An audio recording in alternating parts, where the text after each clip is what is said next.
Hey everybody, Coach Andrew here. Come warm up for an endurance event with me. Up first, we're going to do some leg swings with an option to start small in your range of motion and build up in that range. I would recommend doing at least one set of 10 to 15 swings on each leg. I'm going to try to focus on using momentum to do the work and not make my muscles do the extra lifting and swinging here. Today we're going to be going for a long bike ride, but ultimately you can do these exercises to warm up for running, a long walk, even golfing. You're going to feel much better after doing these exercises.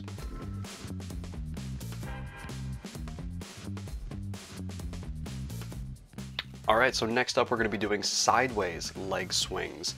These are going to be important for opening up our hips to not just a forward-backward range of motion, because we want well-rounded mobility.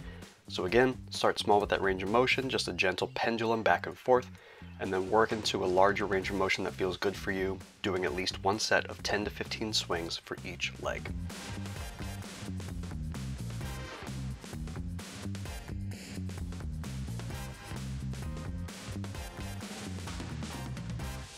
Open and close the gates are up next. I like these for helping to get my hips opened up and loosened, as well as helping to get my glutes and hip flexors ready for more work.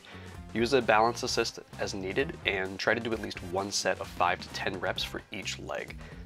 Work in a range of motion that feels good for you. If it feels nice to get to a full 90-degree hip, wonderful. If we're just doing a small step over, that's completely okay. Work with where your hips and legs are needing to be today.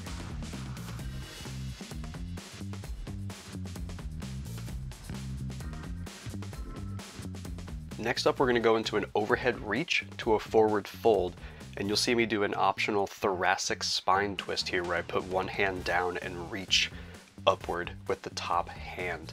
In any endurance event, we're going to spend a lot of time in one, maybe two positions. So the goal here is to help introduce some side to side, some lateral and rotational movement to again prep our body for work and lubricate our joints.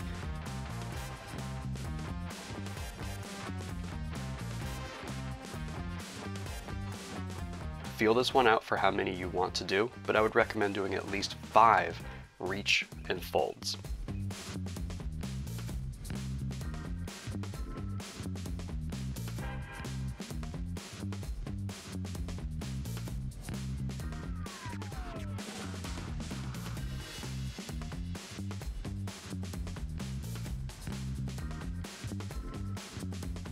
Next up, we're doing a down dog with calf pedaling.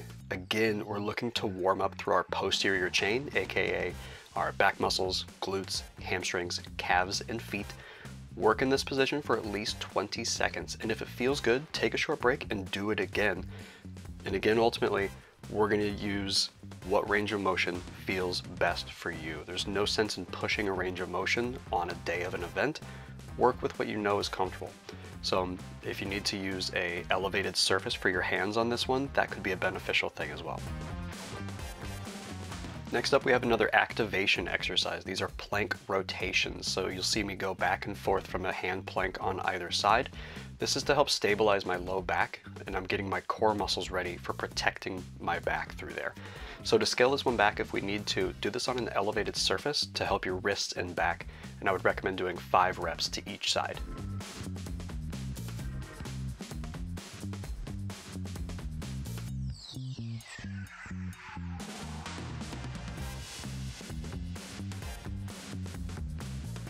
Continuing on here, we're going to go into one of my favorite stretches, the SpiderMan stretch. We're opening the hips into a larger range of motion than the endurance work will call for to make the endurance range of motion easier to come by. Move through these positions for 20 to 30 seconds. If it feels good, take a short break and do it again. You do not have to push for a full foot step to hand position. Explore the movement, find what feels best for your body.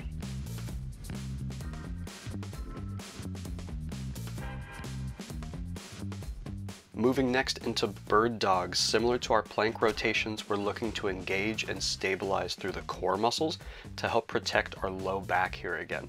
Do at least one set of 5 to 8 reps each side, and I would encourage a brief pause at that elevated position of hand and foot and think about your heel of the lifted foot pushing against an imaginary wall behind you. We want a strong connection through that leg. Next up, we're going into fire hydrants. Once again, we're engaging through the glutes, warming up our ranges of motion. Do at least one set of 5 to 8 reps of each side, being sure to trace circles with your knees forward and backwards, or if you want to think of it as clockwise and counterclockwise, that's totally fine. Think about your knee having a marker on it, and we want to draw as big of a circle as we can with that knee.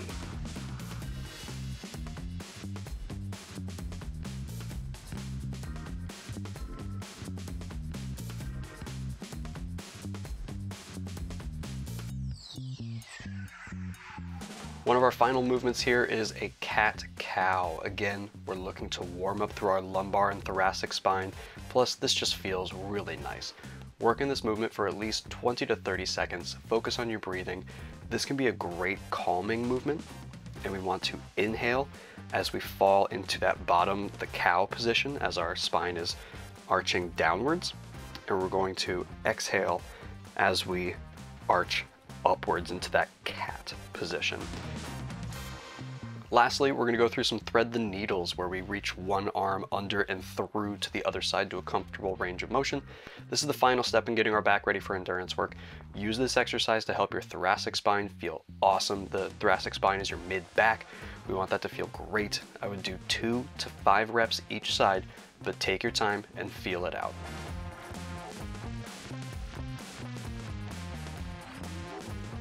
Last note here is, depending on how long your endurance event is, you might find it beneficial to go through all of these exercises again. You can also remove what exercises don't feel good for your body and insert things that maybe are similar, or just emphasize the exercises that feel best for you. What we want to make sure to do is to utilize exercises such as these to elevate our upcoming performance, not detract from. So utilize the things that feel best for you. Explore these movements before an event as well, so you know what you can expect and how you feel, and have a fantastic time.